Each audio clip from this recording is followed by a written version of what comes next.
गरीब दर्जी रफीक का दिया हुआ आखिरी रुपया एक भूखे बच्चे की जिंदगी बदल देता है, जो बड़ा होकर इसी के ख्वाबों को हकीकत में बदलता है। इन कहानी आखिरी रुपया। लाहौर के एक पुराने मोहल्ले में रफीक नामी दर्जी रहता था। इसकी उम्र 40 के करीब थी और वो एक छोटे से कमरे में अपनी सिलाई मशीन के साथ रहता।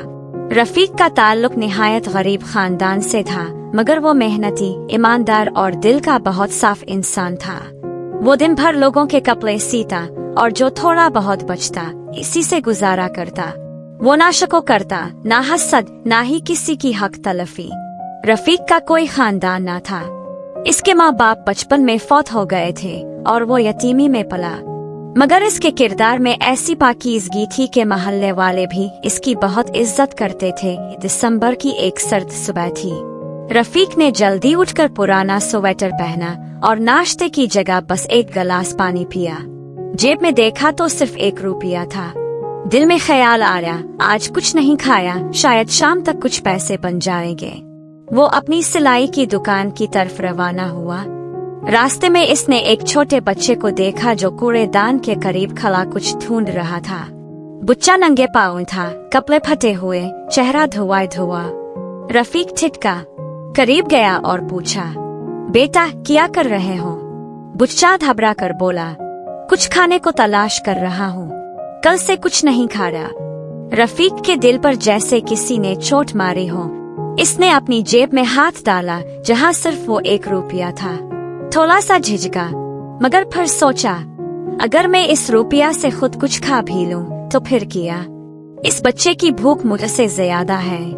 इसने वो रुपया बच्चे को दिया और कहा, जा बेटा रोटी खा ले। बच्चा खुशी से भाग गया। ये सब मंजर एक बुजुर्ग शख्स ने देखा। वो सामने दुकान में बैठा अखबार पढ़ रहा था। जब रफीक वापस जाने लगा तो बुजुर्ग ने पुकारा, बेटा जरा आना। रफीक उनके करीब गया। बुजुर्ग ने कहा, तुमने जो किया वो हर कोई नहीं करता। तुमने अपनी भूख भुलाकर किसी और की मदद की।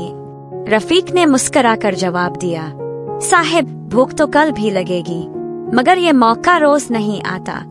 बुजुर्ग ने देर तक रफीक को देखा, फिर कहा, मेरे पास एक छोटी सी बुटीक है, मुझे एक ईमानदार दर्जी की तलाश थी, क्या तुम काम करोगे?